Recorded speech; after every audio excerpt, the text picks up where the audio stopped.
Assalamualaikum warahmatullahi wabarakatuh. Bismillahirrahmanirrahim. Alhamdulillahi rabbil alamin.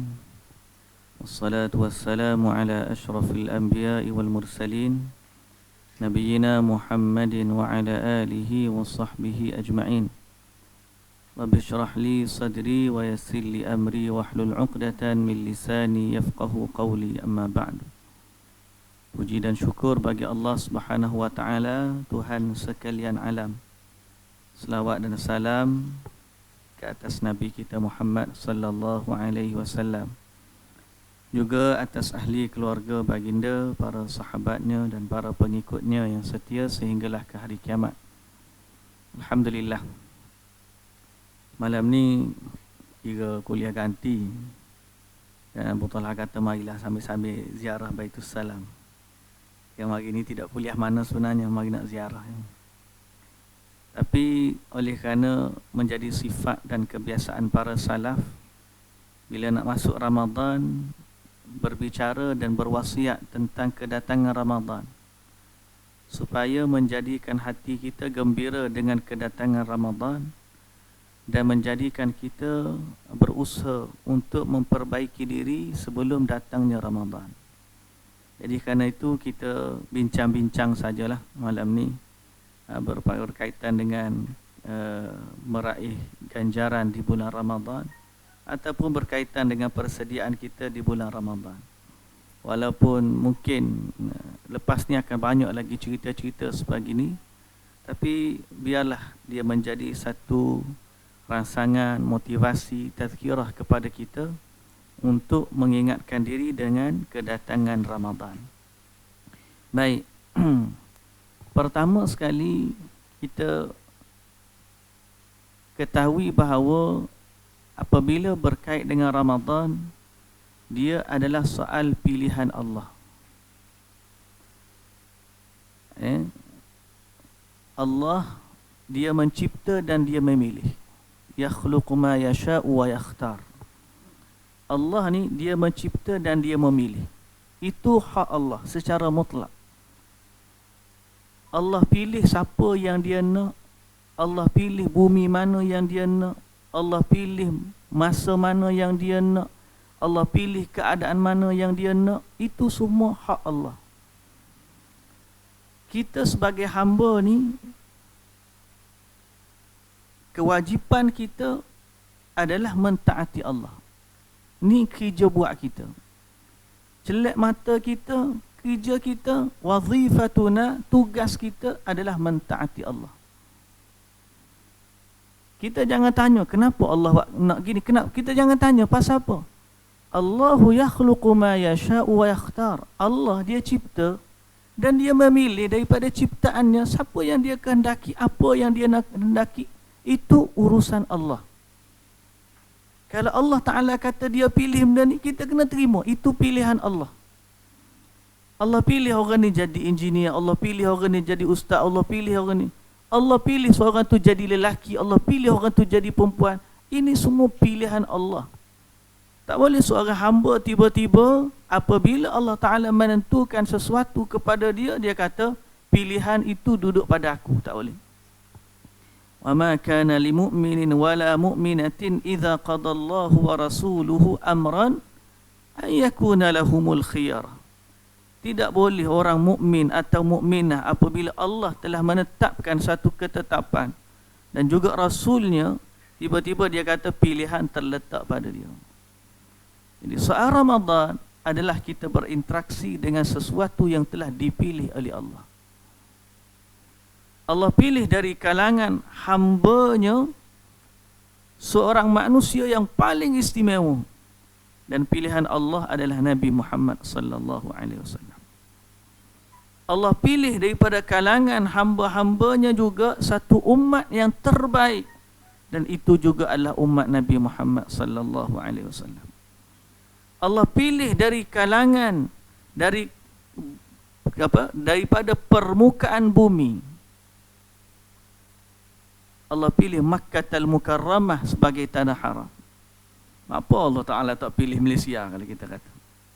Tak, itu pilihan Allah. Jangan kita kata apa.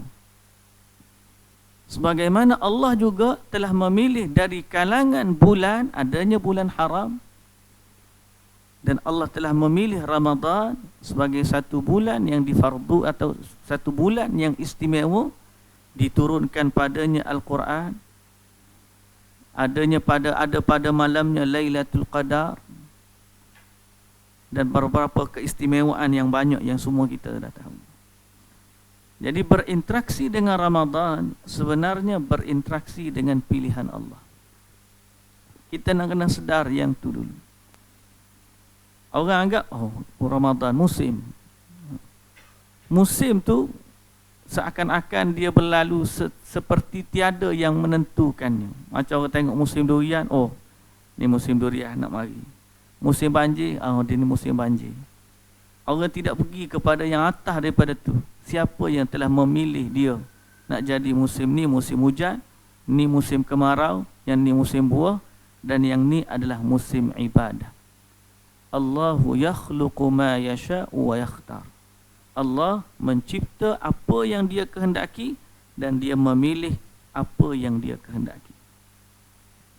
Sebab tu sebagai manusia, alhamdulillah kita lalani pun menjadi pilihan Allah untuk kita berada di sini. Dan apa yang berlaku dalam hidup kita juga adalah pilihan Allah. Takdir Allah pilih. Jangan kita kata, kenapa Allah Ta'ala buat aku macam ni? Kenapa? Kadang-kadang ada orang dipilih oleh Allah menjadi hafizul Quran. Sampai paruh jalan dia kata letih jadi hafiz Quran. Dia kena baca Quran sombong. Kalau orang awam kan bagus. Contoh, mungkin dia rasa dia letih, nak kena jaga komitmen. Padahal dia berfikir sebagai kalaulah dia boleh memilih. Tak. Allah yang telah pilih dia. Sejak daripada dia dalam perut ibu lagi Allah dah tentukan. Ni hamba aku ni, dia akan jadi begini. Hamba aku ni, anak dia berapa orang. Hamba aku ni kerja dia macam mana. Jadi jangan kata setiap kita tu kita semua dipilih oleh Allah pada apa yang kita sedang berada, tetapi yang Allah Ta'ala uji kita bagaimana mentaati Allah dalam keadaan yang Allah Ta'ala letakkan kita padanya. Jadi sebab itu semoga Allah Subhanahu Wa Ta'ala merahmati kita semua, dan semoga Allah Subhanahu Wa Ta'ala menjadikan kita hamba yang sedar akan interaksi kita dengan Allah Subhanahu Wa Ta'ala. Baik. Maka Allah Subhanahu Wa Ta'ala telah memilih Ramadan sebagai satu musim yang digandakan padanya pahala dan kebaikan. Okay. Allah pilih daripada Ramadan, daripada bulan, adanya bulan haram, adanya bulan Ramadan, dan Allah pilih dari hari-hari Ramadan adanya 10 awal, 10 tengah dan 10 akhir, dan Allah pilih daripada yang terakhir itu malam Al-Qadar. Baik, jadi kembali kepada isu bagaimana kita sebagai seorang hamba untuk berinteraksi dengan pilihan Allah. Sebab ada orang biasa datang padanya Ramadan, dia anggap biasa. Tadi baru baca di masjid tadi cerita pasal buku penawar penyakit hati tu kan. Hati manusia ni kan ada dua. Dibahagi kepada qalbun salim dengan qalbun marid. Hati yang sihat dan hati yang sakit. Okey.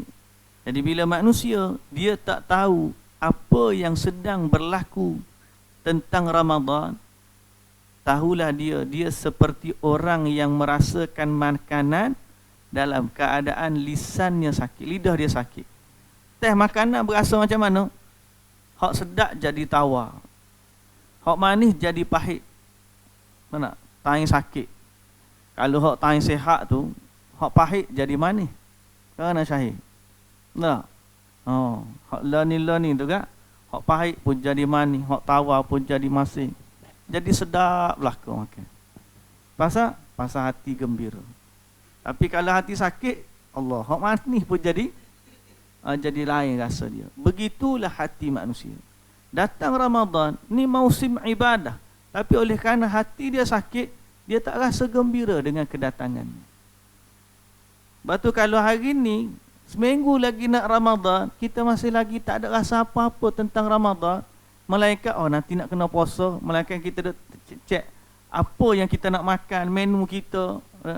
Nasi nak makan banyak mana, gula ni nak kena hak gula, kalori banyak mana, nasi basmati ke, beras tempatan ke.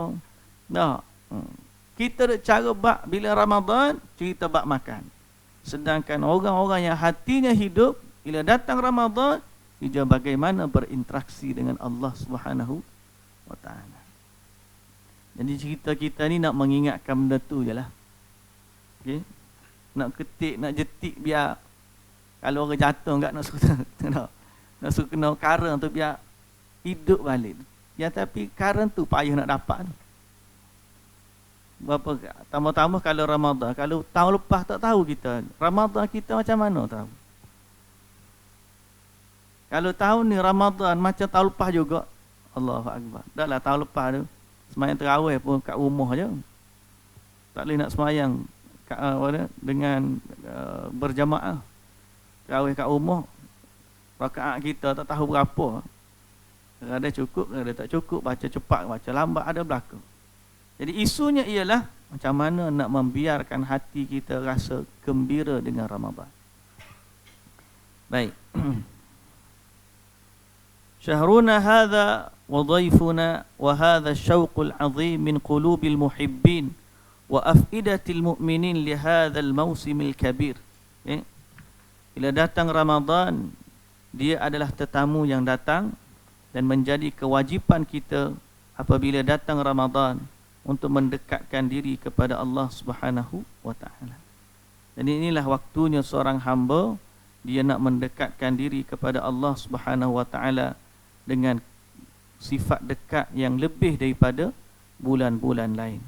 Kerana padanya Al-Quran diturunkan, kerana padanya pahala digandakan, kerana padanya amalan dipermudahkan, sebagaimana yang kita semua tahu, idza jaa Ramadan futihat abwabul jannah wa ghulliqat abwabun niran wa sufidatis syayatin. Syaitan-syaitan juga dibelenggu. Baik. Ramadan juga dia adalah datang kepada kita interaksi yang kedua dengan Allah Subhanahu wa taala, selain daripada mentaati pada apa yang diperintahkan dan meninggalkan pada apa yang dilarang, ialah tawaran Allah Subhanahu wa taala dengan keampunan di dalam Ramadan. Ini juga interaksi kita yang kedua. Interaksi pertama adalah berinteraksi tentang kewajipan kita adalah ibadah. Interaksi yang kedua adalah Ramadan datang dengan keampunan. Betapa banyaknya hati tidak mengharapkan kepada keampunan Allah.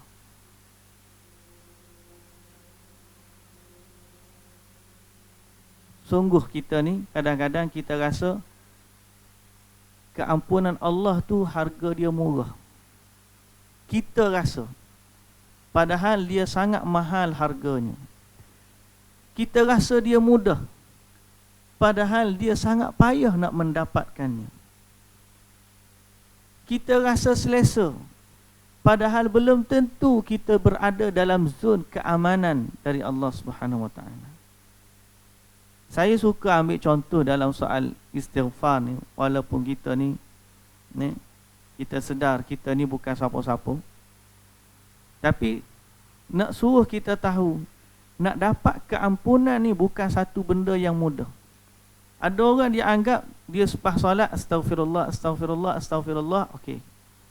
Ada orang dia anggap selepas daripada dia berzikir pagi 100 kali, zikir petang 100 kali, astagfirullah wa atubu ilaih, dia settle. Dia baca sayyidul istighfar, Allahumma anta rabbi la ilaha illa anta khalaqtani ila akhir. Dia rasa dia settle. Padahal saya suka ambil contoh ni. Nabi Adam alaihi salam. Nabi Adam alaihi salam, apabila dia buat kesalahan dengan Allah, dia sangat takut kepada Allah. Begitu juga Nabi Ibrahim alaihi salam dan nabi-nabi yang lain berkaitan dengan hadis bab syafaat di akhirat nanti. Bila orang minta syafaat dengan para nabi, semua takut kerana masing-masing ada kesalahan di dunia. Padahal mereka nabi. Salah satunya adalah Nabi Adam alaihi salam. Betul tak? Nabi Adam kata, aku telah buat sesuatu sehingga aku yang mengeluarkan kamu daripada syurga. Nabi Adam sebut dalam hadis itu, Nabi Adam kata, akulah yang keluarkan kamu daripada syurga. Dan pada hari akhirat itu, dia takut nak berdoa kepada Allah, minta syafaat kerana kesalahan dia. Padahal, bukankah dia sudah istighfar kepada Allah di dalam dunia? Bukankah Allah yang ajarkan kepada dia? Sehingga Allah Ta'ala kata, فَتَلَقَّى آدَمُ مِنْ رَبِّهِ كَلِمَاتٍ فَتَابَ عَلَيْهِ. Allah ajar kepada Nabi Adam AS beberapa kalimah, lalu Allah terima taubatnya. Allah kata dalam Quran macam tu kan. Nabi Adam AS dah doa dah, Rabbana zalamna anfusana wa illam taghfir lana wa tarhamna lanakunanna minal khasirin. Nabi Adam dah baca, Allah pun ajar kepada dia, Nabi Adam pun dah baca, kemudian Allah Ta'ala kata dalam Quran, fataba alaih, Allah terima taubatnya. Innahu huwat tawwabur rahim. Dalam keadaan tu, bila dia menghadap Allah, masih lagi dia takut. Kita lagu mana? Kita ni kita rasa, andai kata kita tahu sifat munafik, di mana sifat munafik ni dia menganggap dosa seperti lalat yang hinggap dekat hidung dia. Datang lalat, dia tolak. Datang lalat, dia tepi. Lalat datang balik, kita lah tu. Semoga Allah Azza wa Jalla mengampuni dosa-dosa kita dan memberi taufik kepada kita untuk kita berada di atas landasan yang diredai oleh Allah Subhanahu wa Ta'ala. Okay? Semoga Allah Subhanahu wa Ta'ala mentaufikkan kita. Baik. Maka tugas kita sempena Ramadan juga adalah untuk meraih keampunan Allah Subhanahu wa Ta'ala.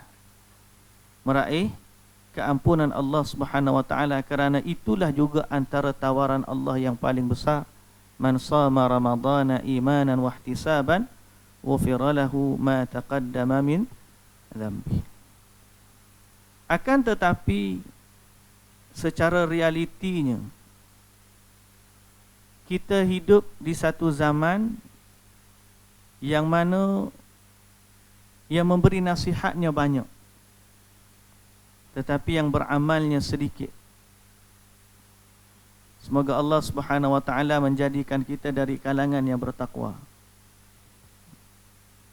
Dan kita juga hidup di zaman yang penuh dengan fitnah, yang kadang-kadang maksiat itu bermacam-macam cara, dan antara hamba dengan Tuhannya banyak sangat waktu mereka bersendirian. Satu zaman yang mana kalau seseorang tu nak buat maksiat, cukup bersendirian. Pasal apa? Sebagaimana kita kata, semua benda di hujung jari, maksiat juga boleh berlaku di hujung jari.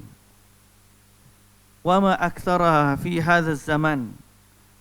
Alangkah banyaknya perlakuan begitu di akhir zaman, sehingga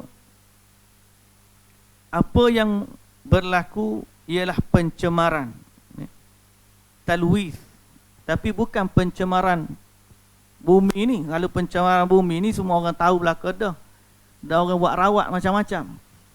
Apa yang pencemaran berlaku ialah talwithul admirah, pencemaran akal. Cemar ni akal ni banyak tahap dia. Kadang-kadang cemar dia ni sehingga menyebabkan seorang tu tak fikir langsung ataupun dia jadi orang yang syirik kepada Allah, cemar dengan ajaran sesat. Itu jauhlah kita minta dengan Allah Subhanahu Wa Taala. Tapi kadang-kadang pencemaran itu berlaku dengan benda-benda yang mubah. Mubah, tahu mubah? Benda yang harus. Antara benda yang paling melalaikan manusia di akhir zaman lah ni. Cuba teka, apa dia? Dalam Quran Allah Ta'ala sebut, benda ni paling melalaikan manusia daripada mengingati Allah. Apa dia?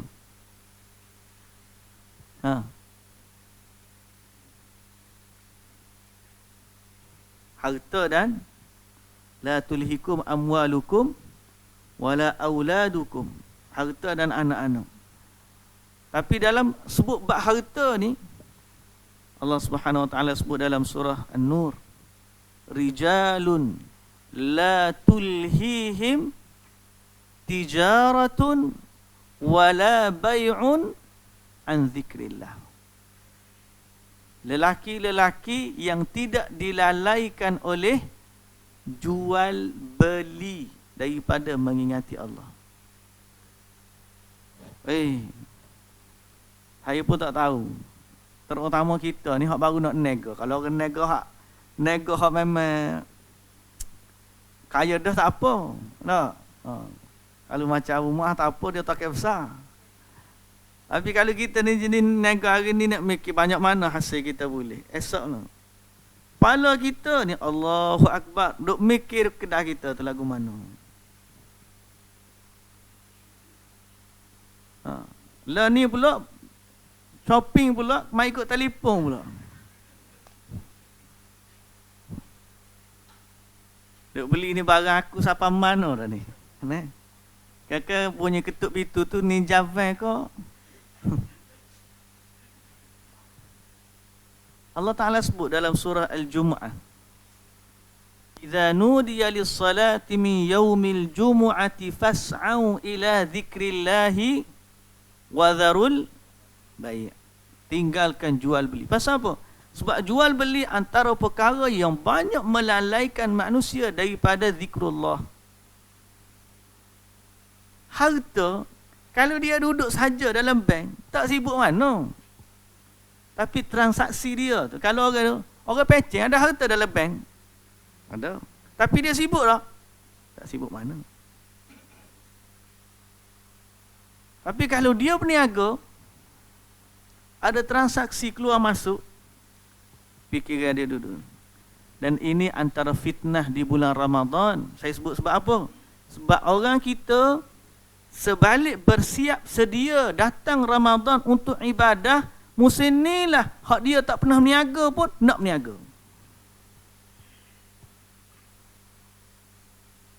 Sebalik tak? Bukan orang lain saya. Ngelenyah kata kakak dia. Nak berniaga juga. Mari bulan Ramadan mikir, aku nak buat gapo bulan Ramadan ni. Fikir pasal apa? Nak duit raya lah, nak baju baru untuk raya lah, nak kereta baru lah, nak benda-benda macam-macam. Pasal apa? Sebab kita budaya kita jadi macam tu. Tapi ingat, inilah sebenarnya perkara yang melalaikan kita dari Ramadan. Sibuk duk pergi bazar Ramadan. Sibuk. Pasal apa? Talwis, pencemaran minda. Halal ke tak halal? Jual beli harus, tak ada masalah. Duit kita punya, tak ada masalah. Betul tak? Nak beli baju raya, salah ke tak? Tak salah. Tapi rijalun la tulhihim tijaratun wala bay'un an zikrillah. Orang-orang yang benar adalah orang yang mereka ini tidak disibukkan oleh Allah, tidak disibukkan oleh jual beli daripada mengingati Allah. Jadi nak lagu mana? Sudah dah lah. Nah, saya kadang-kadang bila nak jual, duk mikir nak jual, ya Allah, lagu mana nak ubi rasa hati ni?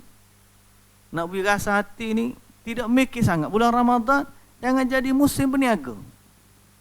Ramadan biar jadi musim ibadat. Setengah daripada orang soleh, seperti contoh cerita Nabi Sulaiman, bila tengok kuda dia melalaikan dia daripada salat, maka dia sembelih kuda tersebut bagi. Bila ada sesuatu yang melalaikan mereka, mereka korbankan dia bagi infak, bagi sedekah. Supaya apa? Dia lawan rasa tu.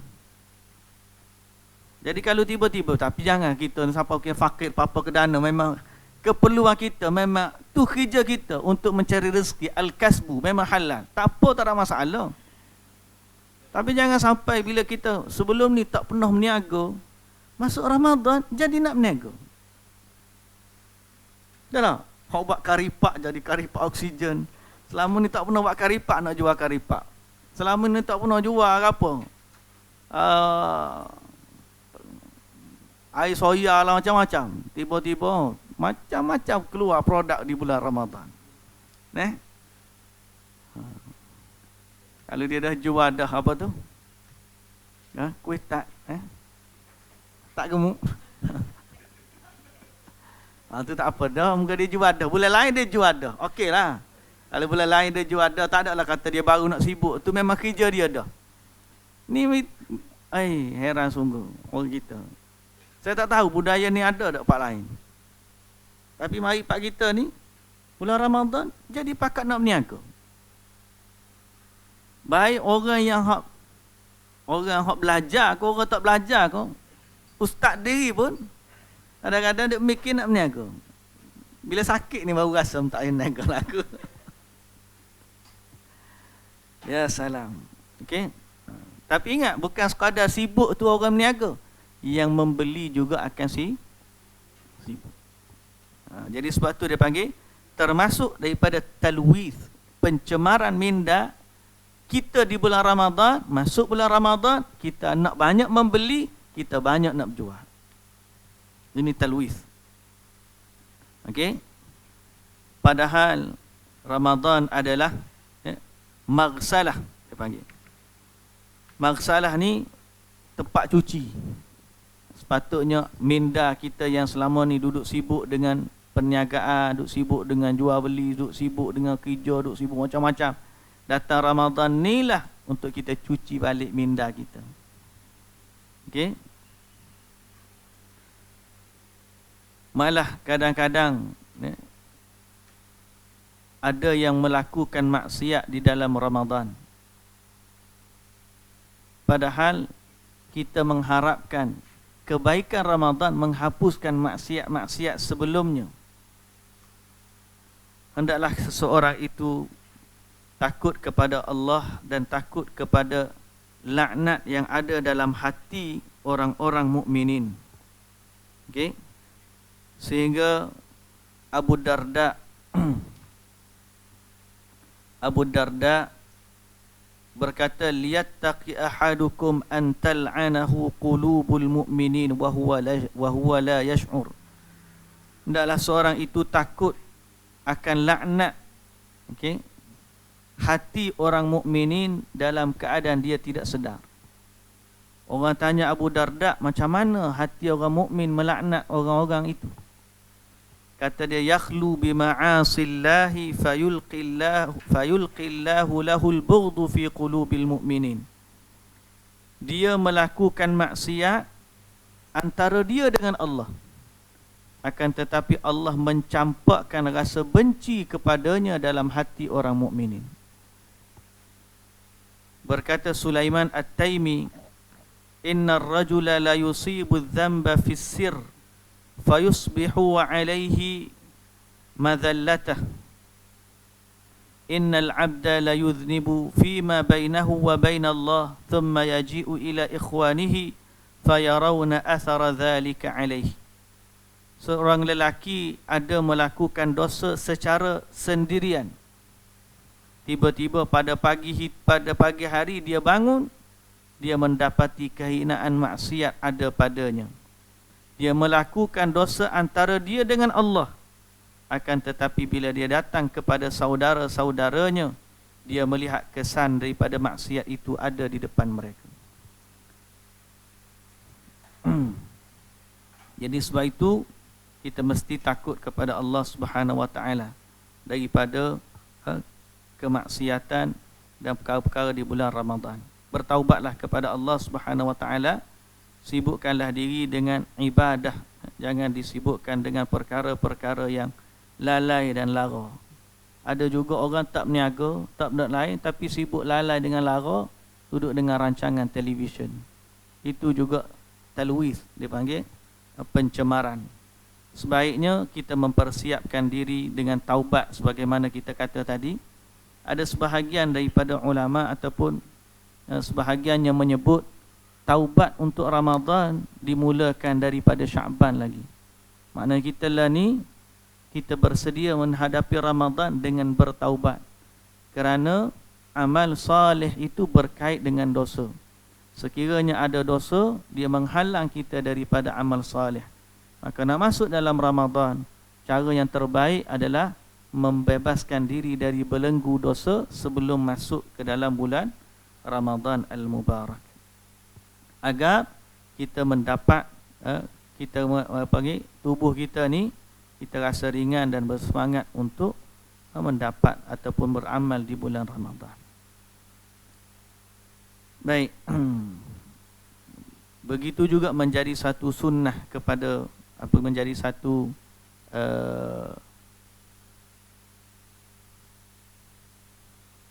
boleh disebut sebagai satu sunnah juga untuk memberikan ucapan tahniah kepada manusia dengan kedatangan Ramadan Al-Mubarak. Jadi kita lah ni, kalau boleh sudah boleh mula dah hantar WhatsApp kempen mengingatkan tentang Ramadan dan mengingatkan saudara-saudara kita untuk mempersiapkan diri dan merindui kedatangan Ramadan. Lagu mana orang salaf? Orang salaf dulu rindu dia kepada Ramadan ni 11 bulan kan. Kita tahu, tapi kita tak kita tak sapa tahap tu. Nak sapa lagu mana tu wallahu taala alam. So oleh kerana talwis tu banyak boleh jadi. Sibuk kita ni banyak.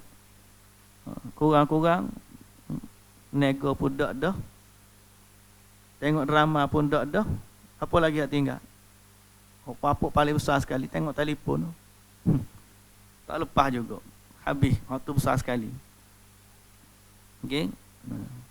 Jadi semoga Allah Subhanahu Wa Taala, adapun hukum-hukum berkaitan dengan Ramadan, semua kita tahu bahawa istiqbal Ramadan, mendahului Ramadan dengan puasa Syaban sampai separuh Syaban, jangan lagi berpuasa bagi orang yang tidak pernah puasa.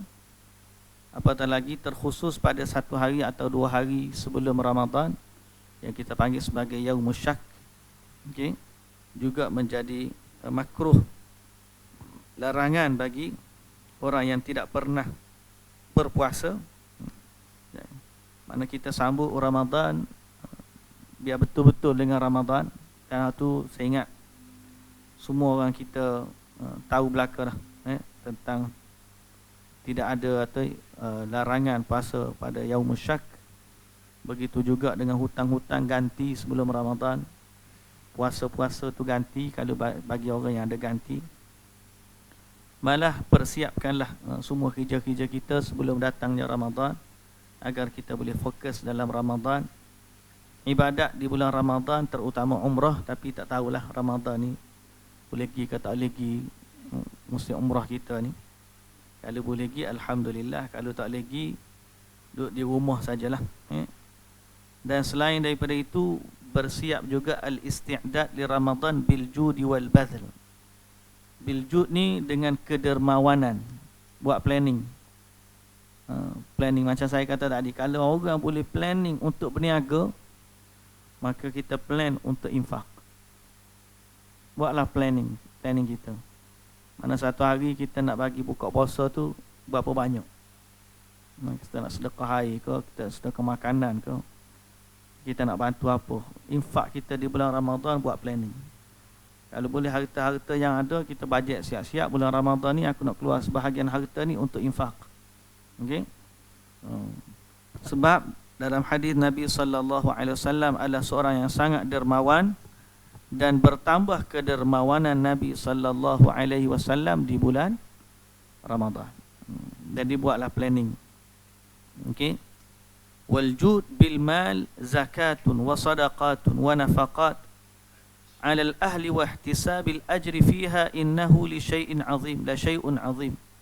Wa innal juda bin nafsi wal juda bir rahati wal juda bi it'ab an nafs hadhihi fi ta'atillah wa fi khidmati ibadillah wal jud al-jud bil wijahah lisyafa'ah wal jud bir rafahiyah war rahah li rahatil ghair. Macam-macam sifat kedermawanan, bukan sekadar dengan harta saja.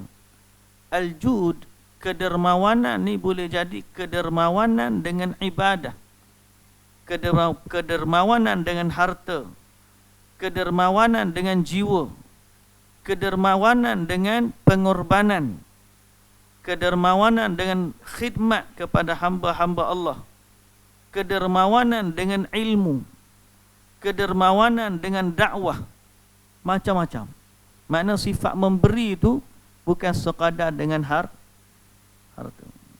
Kalau bulan Ramadan ni kita nak tingkatkan dakwah kita, ajak orang untuk datang ke masjid. Boleh. Ajaklah orang, jadi musim kita untuk berdakwah di bulan Ramadan. Pergi bazar Ramadan, ambil speaker satu, duk cakap je dekat bazar Ramadan. Orang lain kita beli, kita pergi duk dakwah.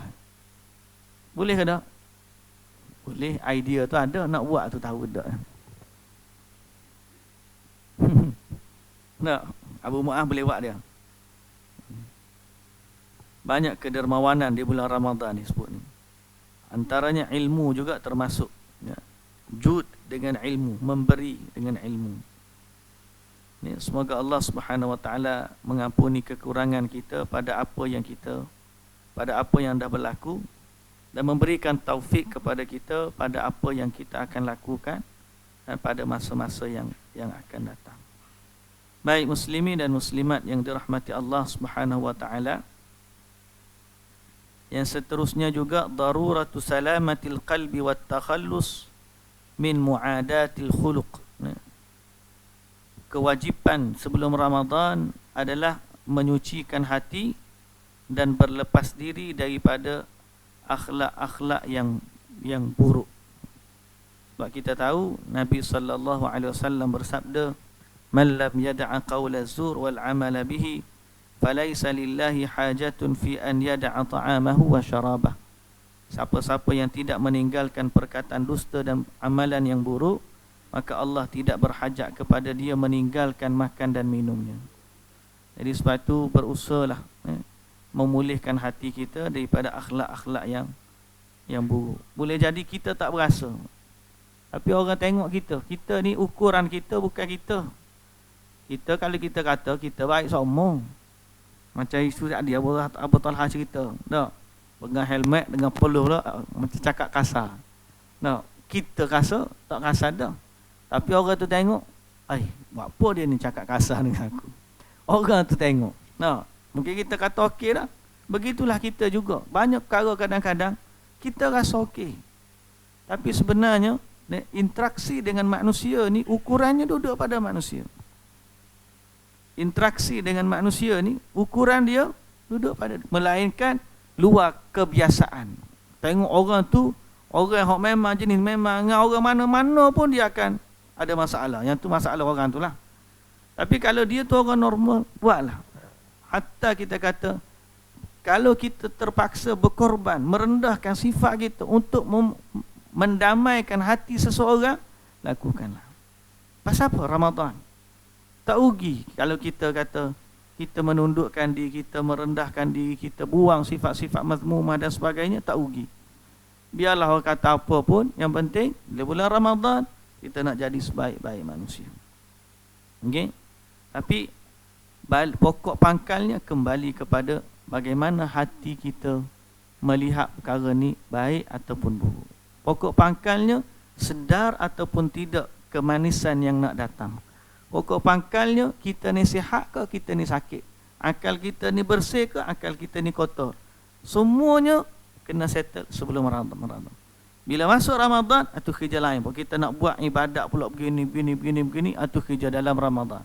Tapi sebelum Ramadan, rawatlah diri supaya kita tahu apa yang nak datang ni adalah satu kemanisan dan kita ada kewajipan yang besar terhadap Allah Subhanahu wa taala.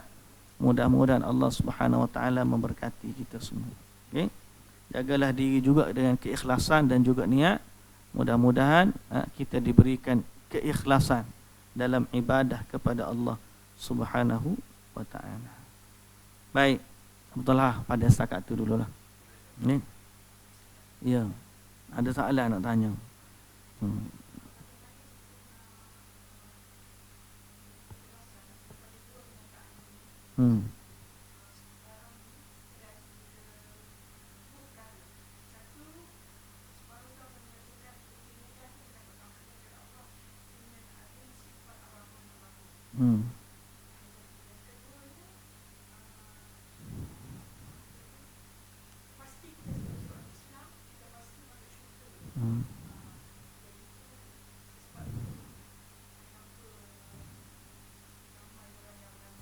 Dia mudah. Betul. Tu bukan orang lain pun kita belajar pun kita kadang kita terperangkap dalam situasi tersebut. Saya ulang balik soalan tadi. Macam mana kita nak buat antara pernyataan tadi saya kata keampunan Allah ni bukan mudah. Sedangkan Allah Subhanahu wa taala ni bersifat dengan Ar-Rahman Ar-Rahim. Okey. Allah ni mengampuni hamba-hamba. Kita baca dalam hadis soal keampunan Allah ni sangat luas. Bukan di bulan Ramadan pun dah luas dah. Dalam Ramadan lagi luas. So, macam mana kita nak kata tadi Ustaz kata keampunan Allah ni bukan mudah. Bukan mudah tu maknanya kalau kita tak cukup syarat dia memang tak boleh keampunan. Tapi kalau cukup syarat memang keampunan Allah ni luas. Keampunan Allah ni memang luas.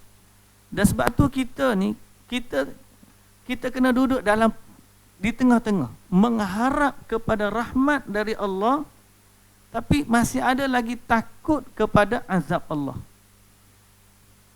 Sama juga dengan situasi di mana ada jaminan daripada Allah bahawa dia tidak akan mengazab orang-orang yang syirik, orang-orang yang tidak berbuat syirik kepada Allah. Ya ibadi, kata Allah Subhanahu wa taala, "Lau ataitani biqurabil ardi khataya." Kalau kamu datang kepadaku bawa dosa seisi bumi. "Thumma laqitani la tusyrik bi syai'a." La tusyriku bi syai'a. Kamu datang bertemu dengan aku dalam keadaan tidak mensyirikkan aku dengan sesuatu pun. La ataituka biqurabiha maghfirah. Akan aku datang bawa kepada kamu seisi bumi juga dengan keampunan. Betul? Benar, itu adalah hadis kursi. Allah Ta'ala bagi tahu. Okay? Allah Ta'ala juga bagi tahu, ya ibadi, lau balagat dhunubuka anana sama thumma astaghfartani ghafartu lak. Wahai hambaku, kalau dosa kamu sampai langit tinggi dia, kemudian kamu beristighfar kepada aku istighfarkan, aku ampunkan kamu. Jadi kita ada hadis yang menunjukkan luasnya keampunan Allah. Tapi kita juga ada hadis-hadis, ayat-ayat Quran yang menunjukkan beratnya azab Allah. Jadi sebab itu seorang mukmin dia senantiasa diuji untuk mengimbangkan antara keduanya. Cakap memang mudah, teori. Tapi soal hati kita ni nak imbang tu, Allahu Akbar. Teori mudah. Sama seperti orang yang pegang batang besi, batang rock tu, duduk meniti atas tali, macam kita tengok orang main sarkas. Nak imbang, kita tengok, oh mudahnya dia buat, mudah. Aceh duduk situ. Betul tak? Begitulah hati orang mukmin. Oh, kita ni kena duduk pertengahan. Janganlah hati kita ni cenderung kepada rahmat saja. Kita kena duduk senantiasa. Betul. Tapi tindak tanduk kita ni lah penterjemah kepada apa yang ada dalam hati kita.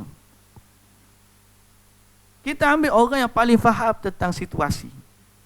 Siapa? Para sahabat radhiyallahu anhum ajma'in. Mereka bukan sekadar orang yang tahu hadis-hadis rahmat sebagaimana yang kita sebut tadi. Mereka adalah orang yang dijamin oleh Rasulullah sallallahu alaihi wasallam sebagai ahli syurga. Abu Bakar fil jannah, Umar fil jannah, Uthman fil jannah. Nabi sebut 10 orang fil jannah. Bilal, Nabi sebut cerita dalam syurga. Tapi macam mana mereka ni practically-nya kehidupan ibadat mereka? Abu Bakar As-Siddiq bersenang-senang tak dengan ganjaran tersebut? Tak. Kita tak ada sebut tu. Baru Nabi kata, kita baru guna hadis-hadis umum. Sedang pada mereka ada hadis khusus. Abu Bakar fil jannah. Dia tak tertipu dengan, dia panggil maghrur, orang yang tertipu dengan rahmat dan keampunan Allah. Sebab tu ayat saya supaya kata keampunan Allah ni tidak mudah adalah supaya kita tak tertipu dengan keampunan. Bukan Allah tak bagi, Allah bagi. Tapi kita ni, bila dia kata mudahnya keampunan, akhir sekali, apa yang kita buat? Kita malas beribadat. Kita berharap, kita memasang angan-angan yang tinggi dengan keampunan Allah. Tak apa, nanti Allah tu kan maha pengampun. Padahal belum tentu lagi syarat cukup ke tak, tahu kita ni. Jadi teori mudah, tapi praktikalnya zaman jahiliah. Kita hidup zaman bila zaman jahiliah? Oh, tidak jahiliah tu. Ingat kau zaman semua berhala. Zaman jahiliah tu semua berhala. Orang skateboard tidak jahiliah. Ha?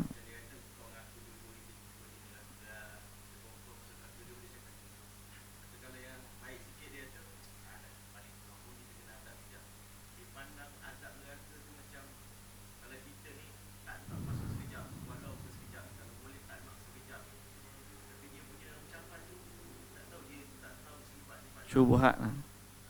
Dia gini, dia syubhat ni memang ada orang yang menganggap remehnya syurga dan neraka. Tuan-tuan yang dirahmati Allah, kita dengan Allah ni kena, sangkaan kita dengan Allah tu kena betul. Walaupun pada diri kita banyak kekurangan. Kena? Kita tahu kita ni banyak sangat kekurangan. Tapi jangan pernah tidak mengharap kepada syurga Allah. Tahu ya Allah banyaknya salah. Tak tahulah kita ni boleh masuk syurga ke tak, tak tahu. Tapi berharaplah kepada rahmat Allah. La taqnatu min rahmatillah. Jangan putus asa dari rahmat Allah. Hatta dengan perkataan. Ada orang macam Abu Talha sebut tadi, kadang-kadang orang budak-budak zaman dia jahil dulu. Dia tak belajar dulu. Kita dua ni masuk neraka. Biasa kita jumpa neraka lah kita. Jangan kata lagu tu. Pasal apa? Kita tahu hadis dalam Sahih Bukhari, seorang yang tak pernah buat amal salih. Bila dia mati, dia pesan pula kepada anak-anak dia supaya bakar diri dia. Taburkan separuhnya di laut, separuh lagi di gunung. Sehingga akhirnya Allah Ta'ala kumpulkan dia balik dan Allah Ta'ala hidupkan. Lalu Allah Ta'ala kata, kenapa kamu buat lagu tu? Dia kata, aku takut menghadap Allah. Betul tak? Akhir sekali Allah Subhanahu Wa Ta'ala ampunkan dosa dia sebab takutnya dia kepada Allah. Padahal amalan dia tak baik. Okay? Jadi ada hadis-hadis sebegitu. Ada, betul. Tapi kita kena ingat juga hadis-hadis tentang amalan maksiat yang dilakukan. Ancaman-ancaman yang ada. Sehingga kita macam saya sebut tadi, walaupun kita nak panggil maksiat kita banyak, amalan kita pun ada kita buat, tapi keseimbangan tu senantiasa kena Jangan sampai kita ni rasa, Allah tak apalah aku ni buat amal banyak dah ni. InsyaAllah Allah ampunlah dosa ni. Akhir sekali kita pun, orang panggil kurang semangat dalam ibadat. Kurang, jadi kurang. Maka di saat itu ketahuilah bahawa hati kita sedang cenderung kepada rahmat yang luas, tapi kita lupa kepada azab. Masa tu banyaklah baca tentang cerita neraka, tentang ancaman azab kepada pelaku maksiat. Kita kena berat ni pula. Di saat kita tiba-tiba takut sangat kepada azab, sehingga lupa aku ni ahli neraka dah. Banyakkan baca tentang ayat-ayat rahmat, hadis-hadis tentang luasnya keampunan. Sebab kita nak kena balance. Teori mudah, tapi yang menentukan kita duduk di mana adalah amalan kita, bukan orang lain. Saya sendiri pun payah nak duduk, nak imbang tu. Analoginya sebab pegang tiang. Kadang-kadang dia berat sebelah sini, kadang-kadang dia berat sebelah sini. Kita duduk niti gitu. Mana destinasi yang kita boleh berhenti? Mati. Bila mati tu baru kita ni hilangnya. Kita dah taklif kita, kewajipan untuk kita mengimbang tu. Selama duduk tu, kaki kita tetap di atas landasan yang benar. Kita kena buat ibadat kepada Allah. Kita lari daripada maksiat. Hati kita takut kepada neraka. Hati kita mengharap kepada syurga.